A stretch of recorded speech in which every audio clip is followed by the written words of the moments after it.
1월 4일 목요일 신명기 2장 1절에서 25절 말씀을 묵상합니다. 신명기 2장은 이스라엘이 가나안 땅에 들어가고자 했으나 실패한 이후의 사건을 기록합니다. 이스라엘은 가나안을 정복하지 못했고 이제 방향을 돌려 홍해 길을 따라 광야로 들어가야 합니다. 여기에서 나오는 방향을 돌리다와 길을 떠나다라는 말은 1장 40절에 나오는 여호와의 명령을 따르는 행위입니다. 본문에 나오는 홍해는 갈대 바다로 번역해야 합니다. 이스라엘이 들어간 광야는 세일산이 위치한 지역으로 이곳은 에서의 후손이 거주하는 사해 남동부 지역으로 추정됩니다. 따라서 홍해와 인접한 시내 광야와는 무관한 지역입니다. 본문은 이스라엘이 시내 광야가 아닌 다른 곳으로 갔음을 알려주며 이스라엘이 40년을 보낸 공간은 시내 광야와 무관함을 가리켜줍니다. 1절의 마지막은 여러 날 동안에 대해 말하는데 이스라엘은 그곳에서 상당히 오랜 기간을 머물렀음을 보여줍니다. 3절에 산을 두루 다녔다라는 말이 나옵니다.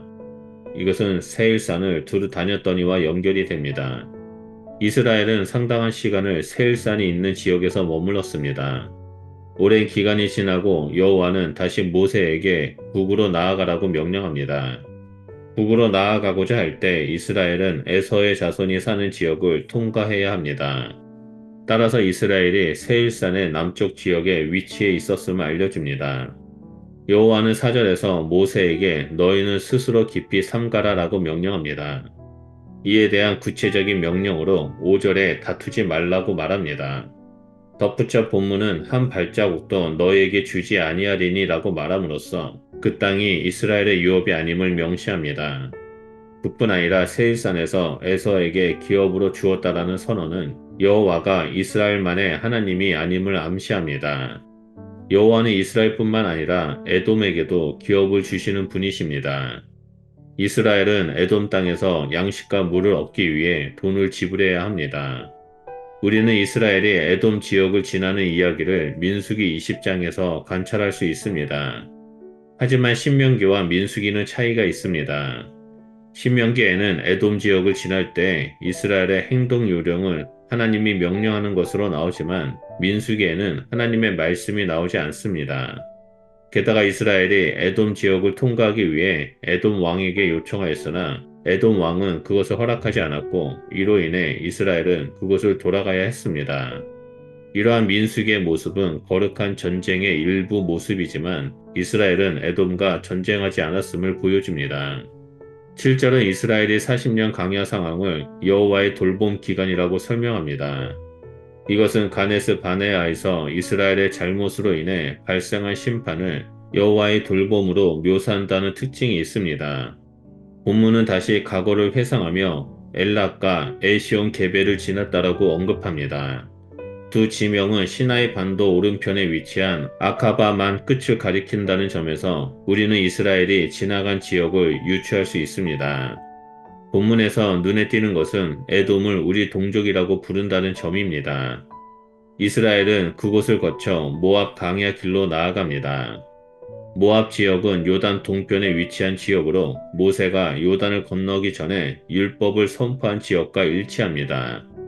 9절은 이스라엘이 모압 광야를 지날 때 행동 지침을 보여줍니다. 그것은 에돔의 경우와 동일합니다. 여호와는 싸우지 말라고 명령하며 내게 기업으로 주지 않았기 때문이라고 말합니다. 에돔의 경우와 마찬가지로 여호와는 롯의 후손에게 기업을 주시는 분이십니다.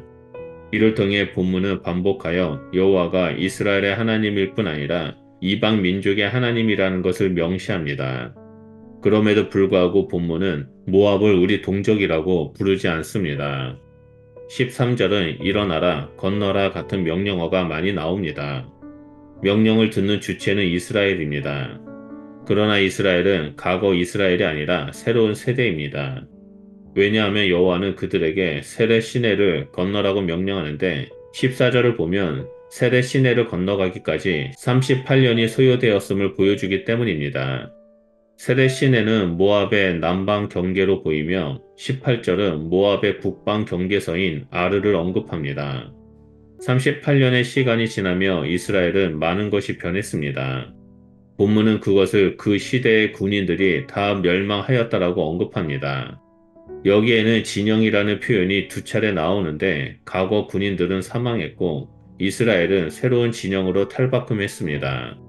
저자는 가네스 바네아 사건 이후 강야를 유랑하는 기간 동안 군인들이 멸망했음을 선언합니다. 민수기에서 20세 이상 싸움에 나갈 만한 남자로 규정한다는 점에서 신명기의 군인은 민수기의 20세를 다르게 표현한 것일 수 있습니다. 이스라엘은 암몬 족속의 땅을 지나가게 됩니다. 이로써 우리는 이스라엘이 가나안 땅에 진입하기 위해 사해 동편으로 우회하고 있음을 알 수 있습니다. 암몬 땅에 들어섰을 때 행동 요령은 모압 때와 다르지 않으며 그 이유도 유사합니다. 신명기 2장에서 이스라엘의 진격을 앞두고 모압과 암몬이 어떻게 반응했는지 언급하지 않습니다. 이와 달리 에돔은 이스라엘의 통과를 거부했고 모압은 발람 예언자를 불러와 이스라엘을 저주했습니다. 24절은 모압 그리고 암몬에 대한 언급과 전혀 다른 분위기가 나옵니다. 왜냐하면 헤스본 왕 아모리 시온에 대해서는 전쟁을 명령하기 때문입니다. 이스라엘이 요단 동편을 점령하는 이야기는 민수기 21장에 나옵니다. 본문은 이동에 대한 명령과 함께 보라라는 명령도 나옵니다. 이스라엘은 요단 동편을 시작으로 가나안 땅을 정복해 나갑니다. 요단강 동편에 있는 땅은 처음 약속에는 없었습니다.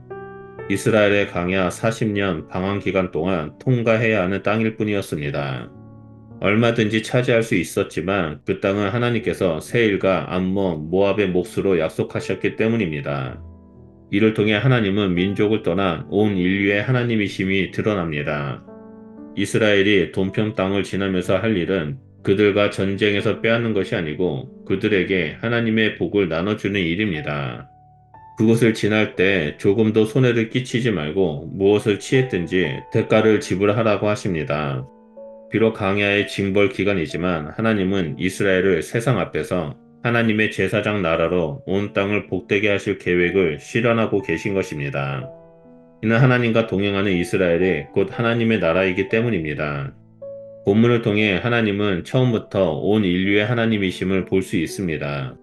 또한 하나님을 왕으로 섬기는 자들을 통해 세상을 축복하고자 하는 계획을 볼 수 있습니다. 우리는 하나님의 축복의 통로로 세상 가운데 하나님의 축복, 복음을 흘려보내는 자가 되었습니다. 그렇게 축복의 통로가 된 우리는 날마다 정결함 가운데 서서 하나님의 거룩한 축복, 풍성한 은혜와 사랑을 세상 가운데 순전하게 흘려보내는 자가 되어야 합니다. 우리를 통해 세상을 축복하는 것은 하나님의 말씀에 순종하며 나아갈 때 가능합니다. 그러므로 오늘 하루도 하나님의 말씀에 머물면서 묵상하고 순종하며 가족과 이웃을 축복하는 그리스도인이 되시길 주님의 이름으로 축복합니다. 우리는 축복의 통로입니다. 기도하겠습니다. 하나님 우리를 예수 그리스도를 통해 하나님 나라의 백성으로 삼아주시고 세상을 축복하는 자로서 불러주셔서 감사드립니다. 우리는 축복의 통로로서 이 땅에서 하나님의 말씀에 순종하며 나아가겠습니다. 그러할 때 우리가 머무는 곳곳마다 하나님의 축복이 흘러가는 일들이 일어나게 하시고 그 땅에 있는 사람들이 하나님의 축복을 통해 하나님을 알고 하나님을 예배하는 일들이 일어날 수 있도록 역사하여 주시옵소서. 감사드리며 예수 그리스도 이름으로 기도드립니다. 아멘.